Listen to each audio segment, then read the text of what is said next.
আল্লাহ মুসলিমদের উদ্দেশ্যে বলছেন ক্ষমতা তৈরি করো, তো এখন এটা একটা অনুশাসনে পরিণত হলো। প্রত্যেক মুসলিমের এটা চিন্তা করতে হবে যে আমাদেরকে ক্ষমতা তৈরির কথা ভাবতে হবে। আল্লাহ আমাদেরকে আদেশ করেছেন ক্ষমতা তৈরির জন্য আমাদের সামর্থ্য অনুযায়ী প্রস্তুতি গ্রহণ করার, কিন্তু তারপর আল্লাহ আরও যোগ করলেন ওয়ামির রিবাতিল খৈল।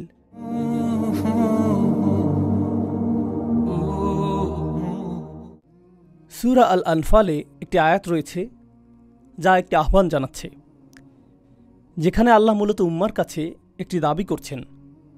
আমি আগেও এই আয়াতটি নিয়ে কথা বলেছি, কিন্তু আয়াতটির অন্তর্নিহিত অনেক রত্ন এখনও অনাবিষ্কৃত রয়ে গিয়েছে। তাই এই খুতবায় আমি কিছু সময় ব্যয় করতে চাই শুধুমাত্র এই আয়াতটির কিছু বিষয় নিয়ে আলোচনা করার জন্য। প্রথমে আয়াতটির সরল অনুবাদ করার মাধ্যমে শুরু করছি। আ'আইদ্দু লাহুম মাসতাতা'তু মিন কুওয়াতিন। আয়াতটি নাজিল হয় মুসলিমদের বদর যুদ্ধে বিজয় লাভের পর। আমার ধারণা সকলেই বদরের যুদ্ধ সম্পর্কে জানেন।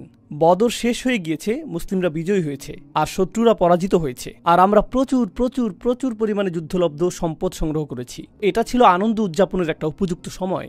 দীর্ঘ সময় পর এই প্রথম মুসলিমরা বড় কোনো সুসংবাদ পেলেন, আর এই বিজয়ের ঠিক পরেই আল্লাহ বলছেন শত্রুদের জন্য আগাম প্রস্তুতি গ্রহণ করো।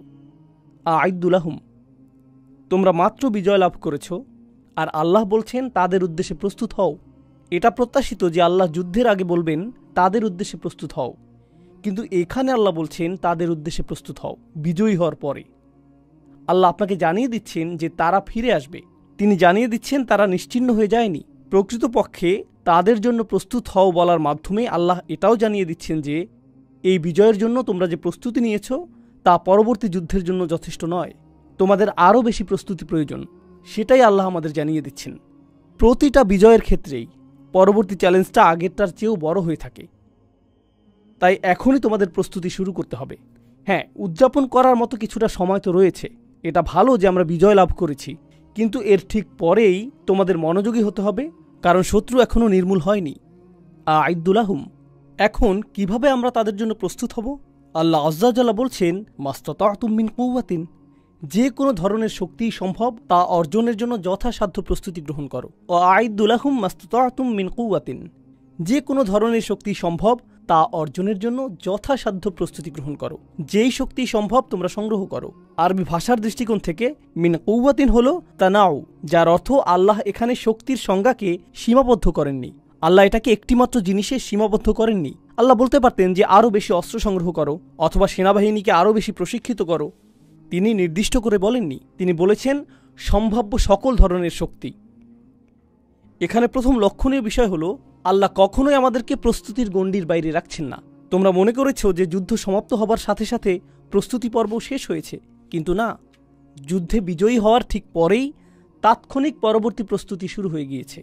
এখন দ্বিতীয় যে বিষয়টি আমরা এখানে শিখছি, যার প্রতি আমি আপনাদের মনোযোগ আকর্ষণ করব, তা হলো ক্ষমতা শুধু একক বিষয় নয়। ক্ষমতা বলতে কি বোঝায় এর সংজ্ঞা সম্পর্কে সরল ধারণা থেকে আমাদেরকে বেরিয়ে আসতে হবে। উদাহরণস্বরূপ, এখনকার সময়ে অনেক মানুষ যারা গভীরভাবে চিন্তা করে না, তারা মনে করে যে যদি নির্বাচন সংঘটিত হয় সেই নির্বাচনে যেই জয়ী হবে সেই ক্ষমতার অধিকারী, তাই না?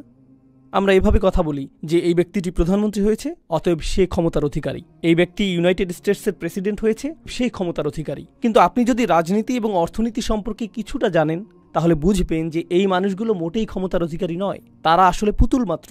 তাদের পেছনে এমন মানুষ রয়েছে যারা অনেক বেশি শক্তিধর, আর যেই মানুষগুলো আসলেই শক্তির অধিকারী তারা অনেক বেশি অদৃশ্য সেই সকল মানুষদের তুলনায়, যাদেরকে তারা আপনাদের সামনে উপস্থাপন করে, যাতে আপনারা মনে করেন যে এই ব্যক্তিগুলোই শক্তির অধিকারী। আপনি প্রধানমন্ত্রীর উপর রাগান্বিত হয়ে থাকেন, কারণ আপনি তো জানেন না যে কে তাকে ব্যবহার করছে। তো তাদের সামনে এই পুতুলগুলো রয়েছে যাদেরকে তারা ব্যবহার করে। যদি কোনো একজন তাদের কার্যসিদ্ধি না করে, তারা তাকে নির্বাচনে পরাজিত করিয়ে দেয়, তার স্থানে অন্য কাউকে নিয়ে আসে, আবার অন্য কাউকে, আবার অন্য কাউকে। তারা পরোয়া করে না যে সে কোন দলের নেতা, কারণ ক্ষমতা যেভাবে কাজ করে তা হলো এর নিজস্ব কিছু উদ্দেশ্য রয়েছে। তো একটি বিষয় আমি মনোযোগ আকর্ষণ করতে চাই, বিশেষত এই বিষয়টিতে আমি তরুণ মুসলিমদের যে মনোযোগ আকর্ষণ করতে চাই তা হলো ক্ষমতা নিয়ে সরল ধারণা পোষণ না করা। সেনাবাহিনীর বিশাল আকারে কিছুই আসে যায় না। সেনাবাহিনীর কাছে ক্ষমতা নেই, বরং কে সেই সেনাবাহিনীকে নিয়ন্ত্রণ করছে, কে সিদ্ধান্ত নিচ্ছে সেই সেনাবাহিনী কোথায় যাবে, কে সিদ্ধান্ত নিচ্ছে যে বন্দুকের নলটি কোন দিকে তাক করা থাকবে, কোন দিকে ট্যাঙ্ক চলবে, এই সিদ্ধান্তগুলো কোথায় তৈরি হচ্ছে, সেখানেই ক্ষমতা রয়েছে। সেটাই ক্ষমতার প্রকৃত উৎস। এখন আল্লাহ মুসলিমদের উদ্দেশ্যে বলছেন ক্ষমতা তৈরি করো। তো এখন এটা একটা অনুশাসনে পরিণত হলো। প্রত্যেক মুসলিমের এটা চিন্তা করতে হবে যে আমাদেরকে ক্ষমতা তৈরির কথা ভাবতে হবে। আল্লাহ আমাদেরকে আদেশ করেছেন ক্ষমতা তৈরির জন্য আমাদের সামর্থ্য অনুযায়ী প্রস্তুতি গ্রহণ করার। কিন্তু তারপর আল্লাহ আরও যোগ করলেন ওয়ামির রিবাতিল খৈল, আর বিশেষভাবে অশ্বারোহী সেনাদল তৈরি করো। অশ্বারোহী মানে ঘোড়া, যুদ্ধের জন্য প্রস্তুত ঘোড়া। এখন আসুন রাসূল সাল্লাল্লাহু আলাইহি সাল্লামের জীবন থেকে বিষয়টা নিয়ে চিন্তা করি। আপনারা জানেন যে রাসূল সাল্লাল্লাহু আলাইহি সাল্লাম মক্কা থেকে মদিনাতে হিজরত করেছিলেন। তখন মদিনার অবস্থা কী ছিল? মদিনাতে অর্থনৈতিক সংকট চলছিল। আপনি যদি এটা না জেনে থাকেন এখন জেনে নিন।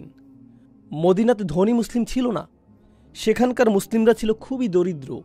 মুহাজিরগণ ইতিমধ্যেই তাদের সকল সম্পদ হারিয়েছেন, যেহেতু তারা ছিলেন শরণার্থী।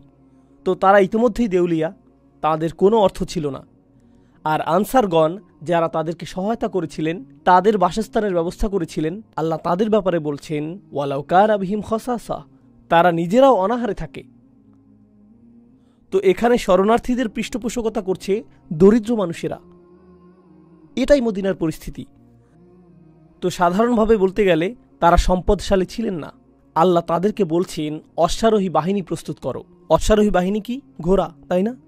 এখন আরব উপদ্বীপে ঘোড়া কি সস্তা ছিল নাকি ব্যয়বহুল? এটা অত্যন্ত ব্যয়বহুল। এটা অত্যন্ত ব্যয়বহুল। আর আল্লাহ কি একটি অথবা দুইটি ঘোড়ার কথা বলেছেন? আপনি যদি অশ্বারোহী বাহিনী তৈরি করতে চান, সেক্ষেত্রে কয়েকশো ঘোড়ার প্রয়োজন হবে। আপনার কমপক্ষে 100 ঘোড়া প্রয়োজন। প্রথমে আসে ঘোড়া ক্রয়ের বিষয়টি। আপনি যদি এমন ঘোড়া চান যে যুদ্ধক্ষেত্রে কাজে আসবে, সেক্ষেত্রে আপনার ভালো জাতের ঘোড়া প্রয়োজন। আপনার এমন ঘোড়া প্রয়োজন নেই যে গাধার মতো, বরং আপনার তরতাজা ঘোড়া প্রয়োজন। আপনার BMW ঘোড়া প্রয়োজন। আর ঘোড়াটি যত শক্তিশালী, গতিময়, যত উন্নত জাতের হবে, সেটি ততটাই ব্যয়বহুল হবে। এর মানে আপনার অর্থ প্রয়োজন। এই ঘোড়াগুলো কোথা থেকে পাবেন? আর শুধুমাত্র ঘোড়া থাকলেই তো হবে না, ঘোড়াগুলো থাকার ব্যবস্থাও করতে হবে। তো আপনাকে আস্তাবল নির্মাণ করতে হবে। শুধু তাই না, ঘোড়াগুলোকে খাওয়ানোর জন্য আপনাকে কৃষিকাজের মাধ্যমে খড় উৎপন্ন করতে হবে। আর ঘোড়াগুলোর বর্জ্য পরিষ্কার করার জন্য আপনাকে পরিপূর্ণ একটা ব্যবস্থা তৈরি করতে হবে। আর আপনাকে সম্পূর্ণ একটা মানব সম্পদ বিভাগ তৈরি করতে হবে, যাদের একমাত্র কাজ হবে ঘোড়াগুলোকে পরিষ্কার করা, প্রশিক্ষণ দান করা এবং তত্ত্বাবধান করা। এরপর ঘোড়ার পায়ে এক ধরনের জুতা পরাতে হয়। এই কাজে নিয়োজিত একটা সম্পূর্ণ শিল্প কারখানা নির্মাণ করতে হবে, যেখানে এই জুতা নির্মাণের জন্য বিশেষজ্ঞ কারিগর প্রয়োজন হবে। এই জুতাগুলো নির্মাণের জন্য আপনার ধাতব পদার্থের প্রয়োজন হবে, যন্ত্রপাতি প্রয়োজন হবে। আপনাকে সম্পূর্ণ একটা শিল্প কারখানা সৃষ্টি করতে হবে, যেখানে ঘোড়ার জুতা তৈরি হবে। এটা ছাড়াও ঘোড়ার উপরে বসার জন্য আপনার চামড়ার আসন প্রয়োজন। সেটা কে তৈরি করবে? এর জন্য চামড়া কোথায় পাবেন? গদি কোথায় পাবেন? কোথায় পাবেন আকার নির্ধারণী? আর এই সব কিছু করার পর আপনার এমন মানুষের প্রয়োজন হবে যারা তরুণ যোদ্ধাদের ঘোড়ায় চড়ার প্রশিক্ষণ প্রদান করবে। তো আল্লাহ যখন বলছেন সকল ধরনের শক্তি সঞ্চয় করো, তো আমরা মনে করি হ্যাঁ আমরা এটা করে ফেলবো, আমরা জিহাদ করব। কিছুক্ষণের জন্য একটু থামুন। আল্লাহ বলেছেন ঘোড়া প্রস্তুত করো, আর আমরা মনে করি হ্যাঁ সামান্য ঘোড়াই তো। কিন্তু আল্লাহ যখন ঘোড়ার কথা উল্লেখ করছেন, তিনি মূলত গোটা একটি অর্থনৈতিক ব্যবস্থা তৈরির আহ্বান করেছেন। এটা নির্মাণ করতে হবে। আল্লাহ যে আহ্বান করেছেন তা আপনি করতে পারবেন না যদি বিনিয়োগ সৃষ্টি না করেন। এছাড়া ঘোড়া ক্রয় করার অর্থ আপনি পাবেন না। আর এই কর্মসংস্থানগুলো তৈরির জন্য আপনার কাছে অর্থ থাকবে না। বিনিয়োগ ছাড়া আপনি এটা পারবেন না। এখন আমি কিছু সময়ের জন্য এখানেই থামছি। এই আয়াতটিতে আরও অনেক কিছু বলা হয়েছে, কিন্তু আমি সেই চিন্তা কিছুক্ষণের জন্য থামিয়ে রাখছি।